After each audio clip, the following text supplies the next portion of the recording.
So this is the first drill we did. Like I watch this now and I'm like, oh my gosh, like we've gotten so much better at it, but it's just introducing the concepts. So like when we came up with the idea to introduce something new, we had to change all our drill design. Even our shooting or like warm-up drills, we had to change the routes so that everything flowed back to what we're trying to accomplish. But what I did is, they know our ozone very well. We take a lot of pride in it. So I was able to relate having guys in the neutral zone and calling them a net front guy, calling them a bumper, calling them a follow your pass or whatever. So like when we talk about a point shot and the net front guy tips it in ozone, we're talking about feeding our forecheck, where if I'm the net front guy, we go D to D, I'm angling out to place that puck properly to speed on those outside flanks, or to bump it underneath or to the outside to those flanks as well. So it gives us multiple options. And again, it does something that people haven't prepped for. So even having these conversations, and every coach in college hockey watches this, it's still us being better at what we do versus them prepping for it. So you're not giving away anything. Florida runs a 1-2-2. There's a lot of teams that run a 1-2-2 forecheck. Why are they so elite at it? It's not because of the structure. It's because of the habits and concepts inside of it. That's what we're trying to create here. All right, so we walk the blue, D to D. These are just one option. It's not the only one.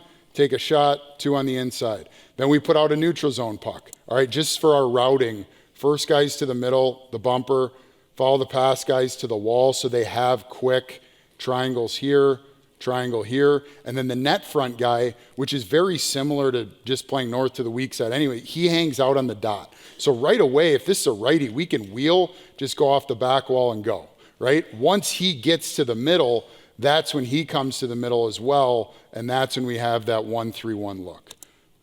All right, I'll just let it play out. There's the spacing again. And this, again, it's not wrong to work on rush shot attempts off our neutral zone transition, but we do a ton of like first touch releases, or even if we have possession off the entry, like how are we going to release if we don't have the proper puck support? So on this one, he just pulls up. We have an F3, change sides east-west, and then what I'm trying to show them is just another rep of getting into that same structure.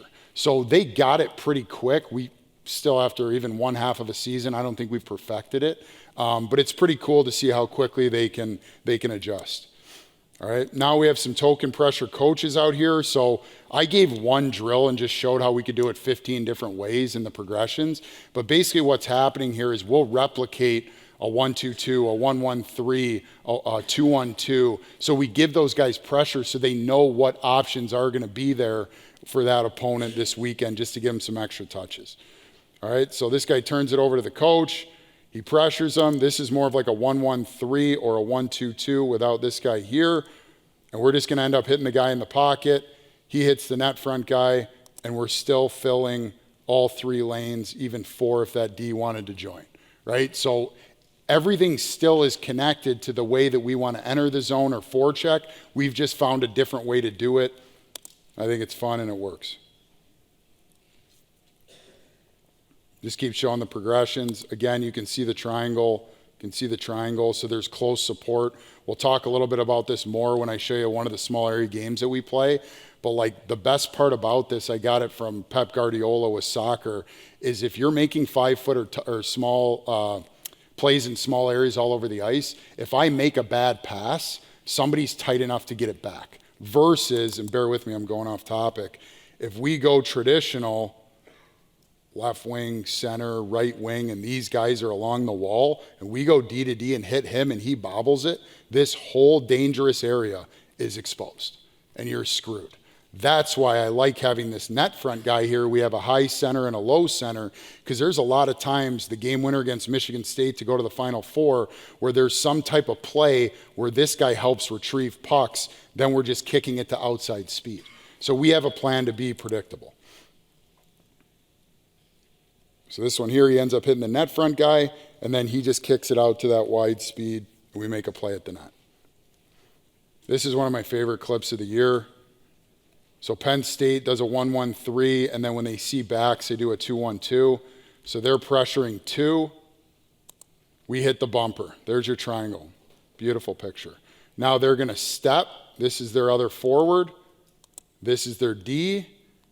And then we end up hitting the net front guy for a breakaway because he's used to holding and seeing someone on that far lane or stepping on them. So it messes people up. I'm only showing you the good clips too. I didn't show you all the turnovers. There's a lot of them.